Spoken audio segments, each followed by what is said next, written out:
So I'm going to share with you today what I've learned over the last few years of building and maintaining a gravel driveway and or road.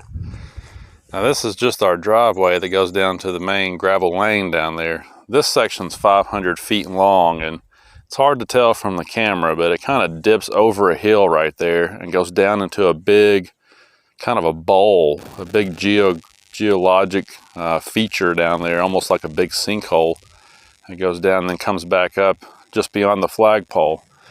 And it's very important for us to use the geotextile fabric, because that sinkhole down there, that depression, when it rains hard enough, that thing will actually fill up with water for a little while.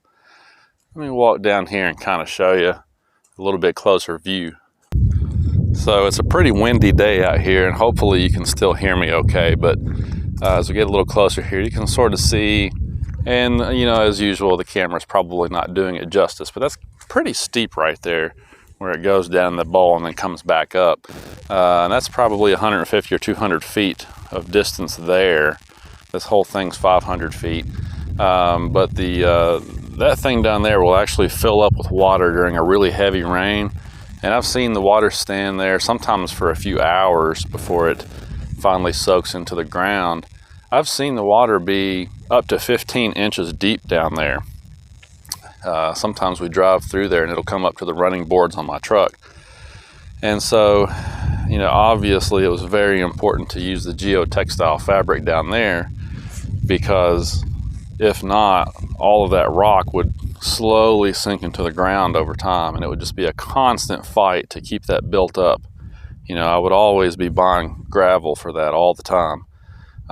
So that's an area where it was critically important to use it, but I think you should always use it, because even if you don't have a depression like this that fills up with water, you know, it's still going to keep your gravel up closer to the ground and keep it from sinking farther and farther below grade.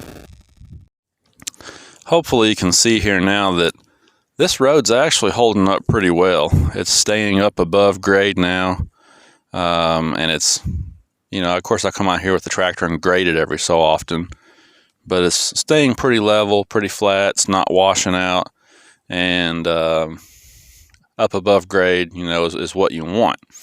And that brings me to another point that I was going to make, which is that when we first built this road, and you can probably kind of see it right here, we had a guy come in here with a skid steer and dig this out.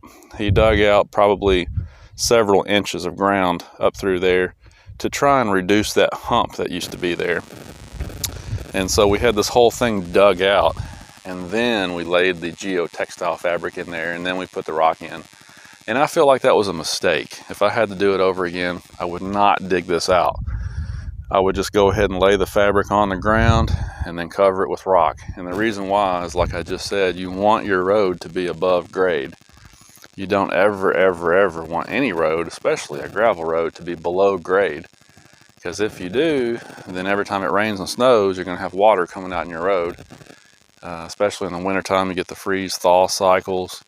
But even in the summer, you get a lot of washout and a lot of standing water, and that's not good. So it's very important to keep your road up, you know, above grade.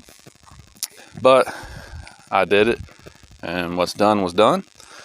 So I had to come back later because I was having issues with it washing out, and I had to dig trenches along both sides. And it's kind of hard to see them now because over time, as I've put more gravel in here, it started to fill in a little bit. But there's actually, right along here, I dug out like 8 inches with an excavator. Just like an 8-inch ditch all the way down that hill, and I did it on both sides. And that way, when it rains, all the water that accumulates out here runs into the ditch and goes down the hill. Same thing over here, all this water runs into the ditch and goes down the hill. Because before I dug those stormwater drainage ditches, it was coming out into the driveway and going down the hill, and it was washing the driveway out. So again, it's one of those hindsight is 20/20 things. It would have been better to leave this up above grade and not dig it out. But since I did, I was able to mitigate the issues by digging some stormwater runoff ditches. So again, this road's been here for a few years now. It's been traveled on pretty heavily. Delivery trucks, lots of passenger vehicles, ATVs, tractors, You know, the big rock trucks when they bring me loads of gravel. You know, it's been pretty heavily traveled, but you can see that it's holding up pretty well. I don't have any potholes yet. Don't have any bare areas. So it's doing pretty well. But here's the key. This is how we built this thing. So I wish I had some of the geotextile fabric to show you. I thought that we still had some on a roll back there in storage, but we actually don't have any of it, at least not that I can find. But you can get online and do a search and see what it looks like. It's basically just a really thick fabric. It's very cut resistant, tear resistant. In fact, when we first laid it in here, we drove over it. You know, as we were laying the number 2s in, we were driving over it, and even the weight of the tractors and stuff wouldn't tear it up. It's really heavy duty stuff. Usually your farm supply stores will carry it. Around here where I live, we've got stores like Tractor Supply, Southern States, that kind of thing that will carry it. But you can buy it in these large rolls. So you might get like a 10-foot wide by 300-foot long roll of it. And it's not very cheap. You know, that stuff costs sometimes several $100s for a roll, but it's very, very worth it. And obviously you just roll it out, mark off where you want your drive to be, and then you just roll it out. Sometimes you'll have to trim and cut, but usually we just kind of roll it, and even in a curve, you can kind of kink it up a little bit to make the curve. And then you want to come in, after you lay your geotextile fabric down. Here's some examples of number 2s, or what we call number 2s around here. I live in Kentucky. These may be called something different in other parts of the country, but these are what we call number 2s around here. And you want to come in with a nice thick bed of these and lay that down for a driveway, and then you want to run it in. You know, you want to pack it in real good, drive over it with the tractor or your truck or whatever. Bonus points if you happen to have a roller that you can pull behind the tractor. Just pack those in really good. And the reason you can see these now is because some of them out here on the edge are starting to work their way back up again to the top. But then after you get those packed in real good, you're going to get a load of these. Now around here we call these guys 57s, number 57 crushed stone. And you do a big thick layer of that. When I say thick, I'm just talking a few inches on top of the number 2s. And then you give that time to work in, driving over it, packing it in real good. And then once that's packed in real good, now again, this may be called something different in different regions of the country, but we call it dense grade around here. See how it's got kind of a, hopefully the camera's focused. It's got some stone in there that's similar to the 57s. It's got some that's a little smaller, and it's got some fine material in it too. We call that dense grade. You're going to run some of that over top of all the, you know, the prior levels, layers, I guess I should say, and let that pack in. This stuff packs in really good.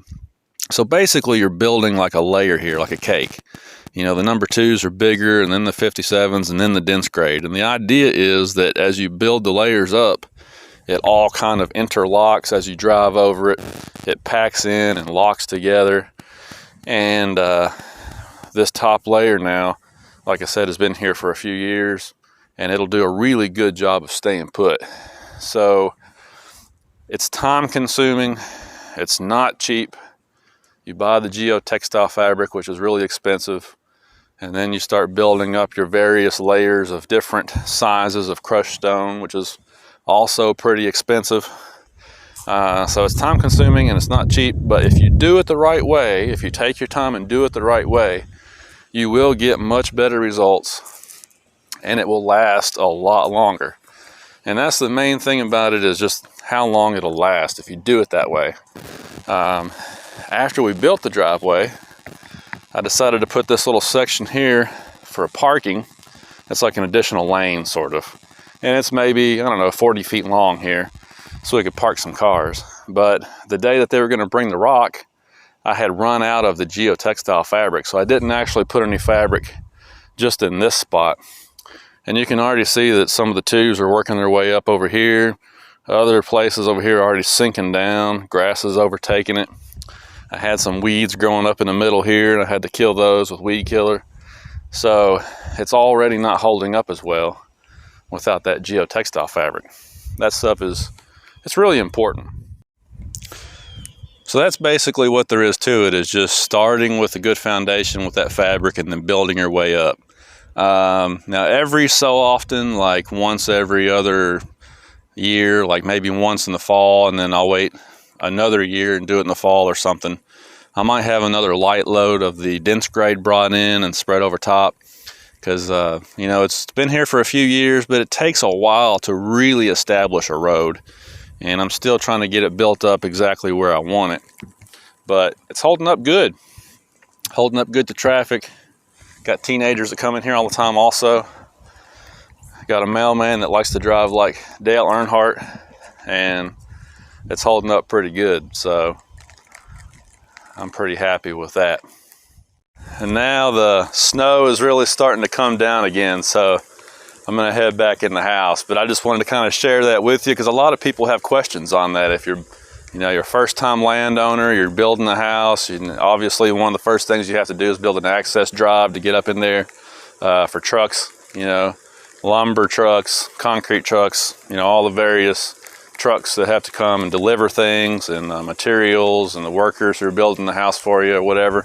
So that's one of the first things you got to do, is establish a good drive that's going to hold up, you know. And then obviously after the building process is over with, you don't want to have to continually maintain it all the time, you know. So I just thought I'd share with you what I've learned here, and it's worked out pretty good. But if you've got specific questions, just post them below and let me know, and I'll try to help you out a little bit. Again, I'm not an expert. I'm just learning like everybody else through trial and error and through experience here. I'm trying to share some things with you, so hopefully it's helpful to somebody.